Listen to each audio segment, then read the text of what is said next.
Was that a yarn? Are you sleepy, buddy? Nah, I'm just feeling a little strung out.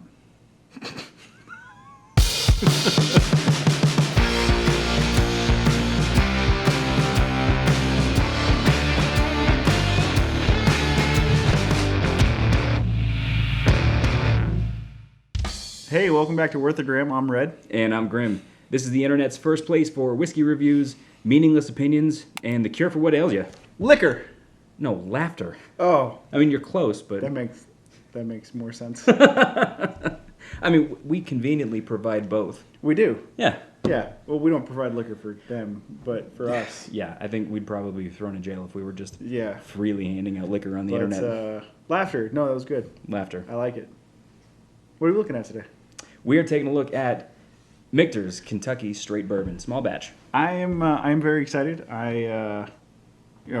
Full disclosure, I'm a fan of Michter's. This is bourbon. one of your favorites. This is one of my favorites. So I'm very excited for you to try it. I have not tried it. This will be my first time. I'm very excited. I am too. I mean, because you talked about this about months ago when the idea for this channel was still just an idea. It was a concept. And you offered it to me, and I said, nope. I was strong. You've had to wait for months. Yep. Months. I was strong. I would not touch anything that I haven't tried before, and I've held you to the same standards. You have held me. Loosely.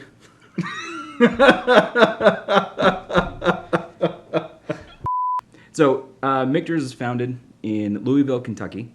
So they had roots dating back to the founding of the first United States whiskey company back in 1753. Which is pretty cool. I think that's why on the top of their cork it has US 1. That would make sense to me. I don't know that for sure. You said that, and I was looking at the cork because I'm very excited for that cork. And I like a good corking. Yeah. Do you soak your corks? I do. I soak it in my cork. So, back in their first founding days, they were known as Shanks Distillery. Yeah. Like the swamp. Get out of my swamp. Not Shrek. Shanks. Oh, Shanks. Shanks. Shanks. Shanks.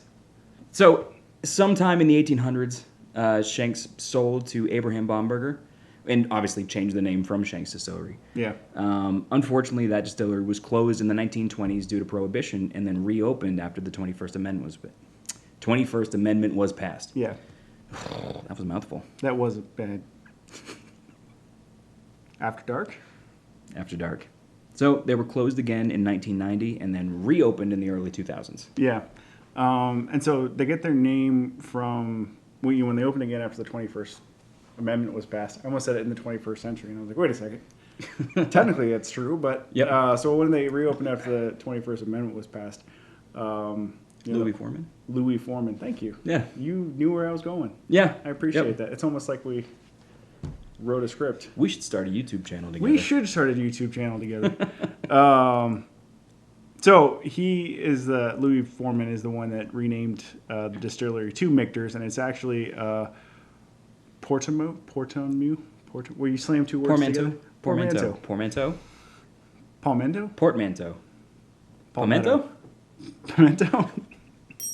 That. Of his two sons' names, Michael and Peter, slammed together becomes Michter's. Oh, that makes sense. Michter's? I'd say, if I had to guess, I'd say Michter's. Michter's? So I'd actually follow the same rule of thumb that you would for Scottish distilleries. Yeah. So I hear people say Glenfiddich a lot, which is incorrect. It's actually Glenfiddich. And you can always remember that if you think of the Loch Ness, because it's not Loch Ness. Like their CH is... I've been pronouncing it wrong for a long time. But so in Scottish Gaelic, the CHs are pronounced hard. Yeah. C.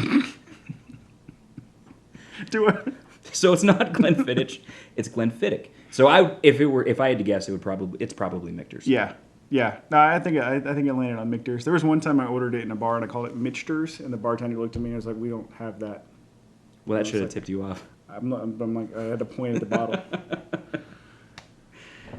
Say, I'm gonna pour these out. Yeah? Yeah. I'm super excited. Let's do it. So, the distillery was reopened in the early 2000s. They actually bought Yeah. All right. Yeah, that's a good cork. They actually bought the brand name for like $250. Like that's all it cost to get the brand, and that was really just getting the patent assigned to them. Ooh. So you're getting the first pours. This is your favorite. Yeah, I appreciate that. Do you got the jigger? You've got it over there. Do I? Yeah. Look at that. Thank you. Teamwork. It's been a little while since we've been back here. It has been. I forgot. You ever A forget? fortnight. It happened to me. It's A fortnight.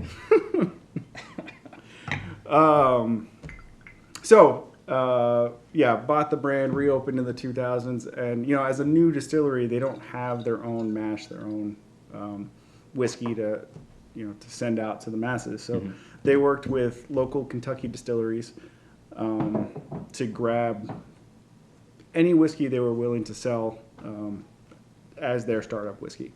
They're moving from Pennsylvania. They decided to open in Kentucky when they bought the brand, because at the time Kentucky was like the mecca of bourbon making. And I'd say it still is. It's still, yeah. I mean, still is. It was then too. And so they needed to source whiskeys from various places, so they went to Kentucky to source it. So that was the first phase. Second phase is they started working with another distillery to use their distilling grounds in their off hours when they weren't making anything. And then they started producing a little bit more and getting more barrels out. And then finally in 2015, they had their own stills. They're up and running. And they took some time and got their own White Dog, which is the clear product. the clear product before that it's comes aged. out. Yeah. We haven't really touched on White Dog yet, but No, there's really? a lot of distilleries that do sell it. Yeah. Del Bach actually has one, don't They sure do. The old I've heard bubble? good things, but I haven't tried it. I haven't tried. We'll get there. We will get there. So they took a lot of time to make sure the White Dog from their newest batches and their own stills matched their phase two, the stuff they were making, as close as possible, because they wanted that consistency. So there is, depending on how old the bottle you find is, there it may be one of three different phases. Some of that. variance in the taste. Okay. But all that being said, the mash bill that we know is 51% corn, because it is a straight bourbon, so it follows all the bourbon rules. And aged for at least 2 years. I don't see an age statement. No. So that would mean it's been aged for more than 4. So this being 2020, this might have come from their, if it's 5 years, Yep. this might have been their first batch of their own stuff from their stills, which is pretty cool. But the mash bill isn't known, and the mash bill for any of the phases isn't known, because there's NDAs in place with the folks that they got their source from. That makes sense. So I do want to tell you, I started chuckling a little bit when you were speaking about phase 2. When they kind of pulled back from the various distilleries and then just chose one, but Yeah. they were just like kind of sneaking in after hours. Like that's what I imagine. Like, we're not going to tell anybody. Yeah. We're just going to sneak in and use their. We're just gonna hop the fence when they're not looking, and we're gonna make some whiskey. Yeah, I can tell you right now, from pouring and at this distance, it's got a real strong, sweet oak scent. Yeah. Yeah, man, that smells really, really good. Yeah. I'll let you take a snifferizer. Yeah, that's mighty friendly of you. I try. So up close, that oak is a little more subdued, Yeah. but it still smells florally a little bit, real sweet. It smells like a bourbon. Yeah, and that's it for me as well. I mean, it smells like a classic bourbon. Yep. You get that sweetness, that vanilla, that corn, that oak. That's all kind of there. I might have poured a little deep here. You know what? We're having a good time. So, Red, I'd imagine this is your first time actually deep diving into Michter's. I mean, you probably had it 100 times before this, but this would be your first time in this capacity? I've had it a few times before this. Yeah? But yeah, this is the first time I've actually gone and analyzed things that I'm smelling or I'm tasting. Mm-hmm. But I'm excited to share it with you. You know, I am getting a little bit of a dark fruit. What was the episode we did when you told me to say dark fruit like 7 times, and I thought you were just screwing with me? What was that? Dark fruit. Yeah. Oh, look, I can smell it. Was it monkey shoulder? However, say the word dark fruit. Dark fruit. Dark fruit. Can you start to taste it? hundreds of You know other what? phrases I would try You to know get what? you to say before A dark little bit. fruit. Yeah, A little bit. So now we're talking about Michters. we are talking about Michters. So like maybe not a cranberry, but like. Actually, Cherry? I think there Is is it cherry? there is cherry in the tasting notes, and I didn't think I wasn't looking for it to start, but Yeah. it's there. After a little bit. Yeah. This has kind of become my baseline sipping bourbon. Okay. So if I'm gonna go sip a bourbon, this is the baseline I go off of. Are we ready to taste? I am.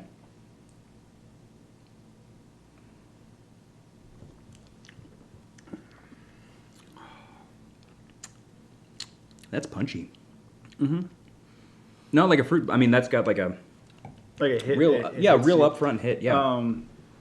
And I found the neck pour and the first pour is really punchy. Okay. The longer you let the bottle sit, the more that dissipates, and so your first glasses going forward are You know, I found that with the Maker's 46. yeah. Yeah, 46 is real sharp, I'd say. Yeah. And the longer I had that bottle, because like I picked up my first bottle of 46 over one of our holiday breaks, drank down half of it roughly, and then let it sit for a month, maybe two, and then came back to it to finish it. Actually, you know what? I finished it off building this set Nice. as a celebratory pour. Yeah.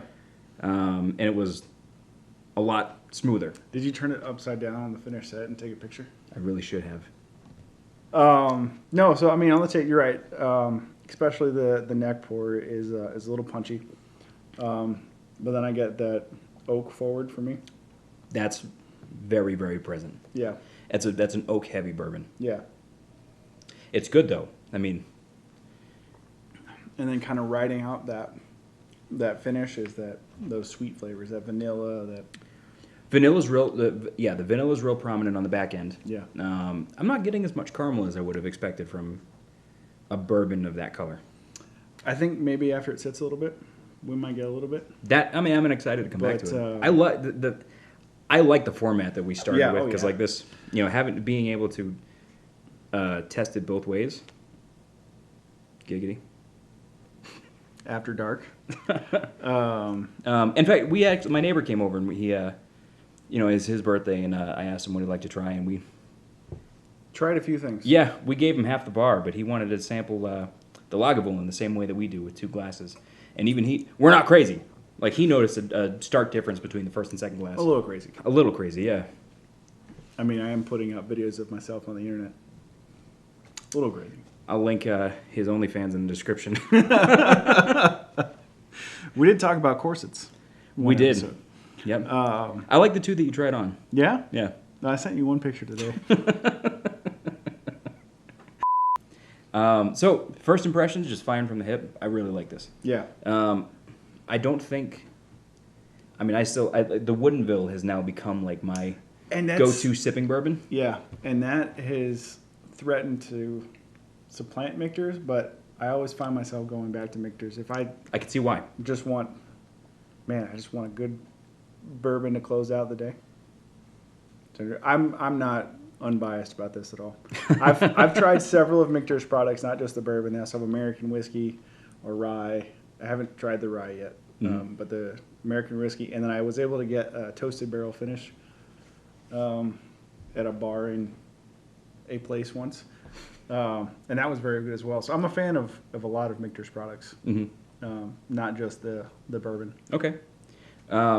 But I mean, yeah, like I said, first impression, like it is very, very good. Yeah. You talked about toasted barrels. I'm sorry, No. All right, so I was probably just gonna make some snide remark. we talked about toasted barrel. So Michter's, when they do their barreling, so they open air age the barrels, and it's bourbon, so it's new American oak casks. Open air age the barrels for 18 months, and then they toast them, and then once they're done toasting them, they char them. So there's like a multi-step process to making their barrels. Okay. I mean, so with all that wood flavor in the first glass, like it's apparent. Yeah. What keeps me coming back is that sweet fade out on the finish. Yeah. That vanilla, that. Which I like. So obviously, my palate being less sweet than yours. Yeah, I got a pretty sweet palate. You know, if we took just the audio and no context, we'd have some weird conversations. Anyway, but like, I really like how that's real smoke and oak forward, and then, you know, those the toasted candied flavors is on the back end. Just classic bourbon flavors coming out. I like that a lot. I'm glad you like it. I'm not gonna lie, I was a little nervous. Were you? Because this was like, I really like this, and it's like, I hope Grim really likes it too. I don't want to be sitting over here hanging out with my Michters by myself. Well, I mean, look, I mean, we've been divided on a couple so far. Not crazy, like not opposite ends of the spectrum, but you know, just kind of, for me. I mean, for the most part, whiskey is good. I think we both start from that baseline, and then we go from there.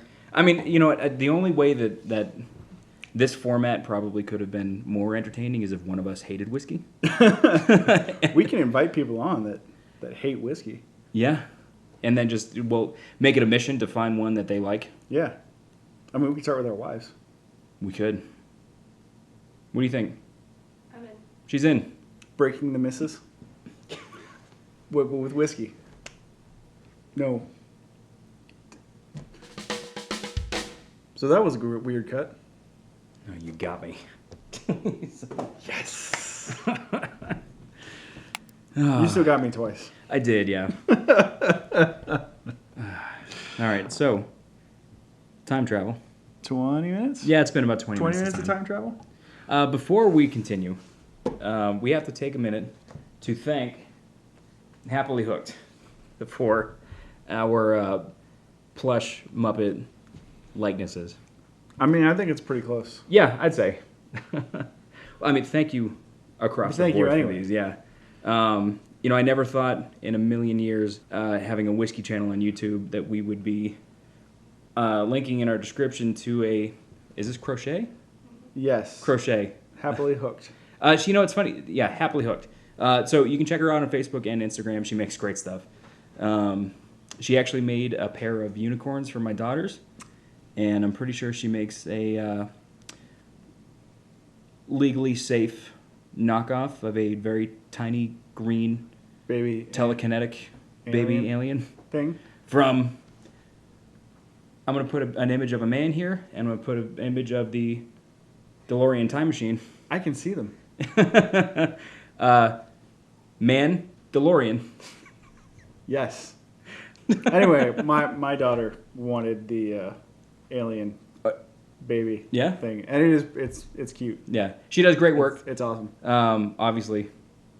She just started a line she's calling these Dopplers. For doppelgangers. Amazing name, by the way. Yeah, so Happily Hooked, thank you very much. Yeah, I'm super excited. I think these guys are going to stay up behind us. Yep. These are part of the set, yeah. Anyway, so back to the show. It's been 22 minutes now. Yeah, it's been a while. A little bit. You know, one thing we didn't touch on when we were talking about, you know, the mash bill and everything like that is, in olden times, back in the day, it was actually law that bourbons had to be barreled at no more than 103 proof. And okay. Later, that was changed to be barreled no more than 105 proof. 125 proof. Michter's has kept that 103 proof. That way, they have to add less water in order to cut it down to bottle proof. You know that this is 43%. Yeah. Pretty sure. 90% sure. It's right there on the right. Yep. 43%. 43%. Yeah. So I'd say that having less water in the mix toward once it's bottled, that definitely comes through in the flavor. Yeah. It's a very intense flavor. Sorry, I'd really like to. You want to get back on track here? Yeah. You know, that smells sweeter, almost fruitier after it's been sitting. Yeah. Yeah, I don't often let it sit for very long, with the exception of the neck pour in the first couple pours. But yeah, you get that oak kind of dissipates a little bit. That punchiness that was there kind of dissipates a little bit, and you get more of those sweeter vanilla, cherry. flavors. Cherry, yes. Yeah. I'm actually so like the dessert flavors, like the vanilla, and that very little bit of caramel we got in the beginning. Yeah, like caramel, but yeah. I mean, it's okay to be wrong, Red. Yeah, I'd say it's much more brighter, fruitier. Yeah. Yeah, After sitting for a little bit. I'd say. And that's, to me, drinking this or smelling this now is, to me, how it is after the bottles sit for a week or two. Okay. After the first pour. Which is what keeps me coming back to it. Yeah. Anyway, so we're ready to taste this Yeah, now. I am, yeah.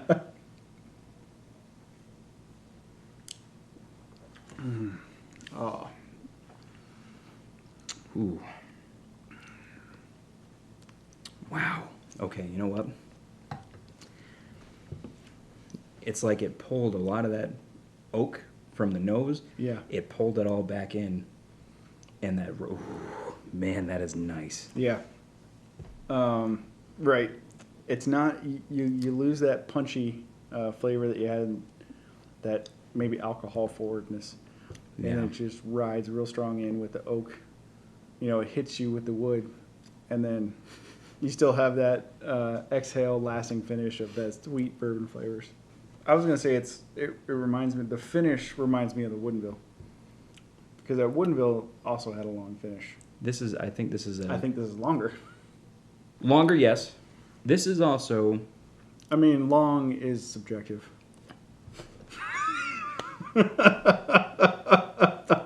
what does your wife think? After dark. It's, I'd say that vanilla rides real strong in the finish and not kind of up front in the flavor. Yeah. No, I agree. Good. I think That's a good choice for a sipping bourbon. yeah. Like I said, this was the, and I took this up on recommendation. I had actually had it. I was traveling for work, and the hotel had a bar, and they had this in the bar. And I was like, I haven't tried that before. And when I got home from that trip, I went out and bought a bottle. I was like, this is gonna stay in my back hat. Yeah. It's just good. It's just a good sipping bourbon. It's just a good sipping bourbon. And I don't like. I don't. I'm trying to remember if I've ever mixed this with anything, and nothing's coming to mind. You know, I think this would be really nice in an old fashioned. Yeah. But I wouldn't want to mix it too heavily because I wouldn't want to mask that flavor. Yeah. Yeah. So I think old fashioned would be good. I don't want to say Manhattan again because I feel like I say it every episode, but Manhattan might also be good with that. Like I said, I've had a few bottles of this, and I don't think I've mixed it once. You know, let us know if anybody, if you want to see us try something with this, give us a recommendation. Because right now, we're coming up a little short because we're just enjoying it neat as it is right now. Yeah. I think I'd like to try it straight up. So, chilled. Straight and neat can kind of be interchanged, but straight up would normally mean shaken over ice and then strained, or just passed through ice and into a glass. Yeah. Chilled. Ice sounds really good right now. Yeah. I would like to have ice out here, but it makes way too much noise. Yeah. No, I hear you. So hey, let's get into some impressions here. Get to the chopper.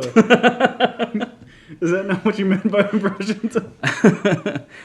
Shortest impression I can do, I think, is like Christopher Walken. Wow.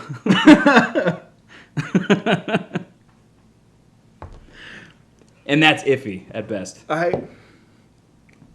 Look, we've hung out a lot. I honestly thought that was going to be a penis joke. The shortest impression I can do. Hi, I'm Red. Oh. Sorry, you opened the door so wide. So you know what? I think we nailed our impressions here. It's good, neat. I'd let it rest. Yeah. I'd let a fresh pour from a new bottle. Let it rest. If you've had the bottle for a little bit, you're obviously a veteran at this. Go ahead, have it however you like. Yeah, for sure. And then if anybody in the viewership has tried it mixed, let us know how you like it, or if you want to see us mix it with something. How much do these normally run? So this one, so about 40 to 45, depending on Okay. if it's on sale or not. That was a good catch. Thank you. I'll do You the want to thing. do the fanfare? Yeah, I'll do it. Oh man! All right, let's do it. I'm very excited. I can do this. All right, so yes, that was good. Was it all right? That was good. Okay, all right. That was good. It felt a little. I think I could practice that. Yeah, Yeah. it was a little derivative. Anyway, so yeah, that's obviously it's probably gone now. We keep it up for a little bit. 10 seconds, but it's probably. I mean, I don't time it here, but it's probably gone now. I don't know how long 10 seconds is. I'm sure your wife does.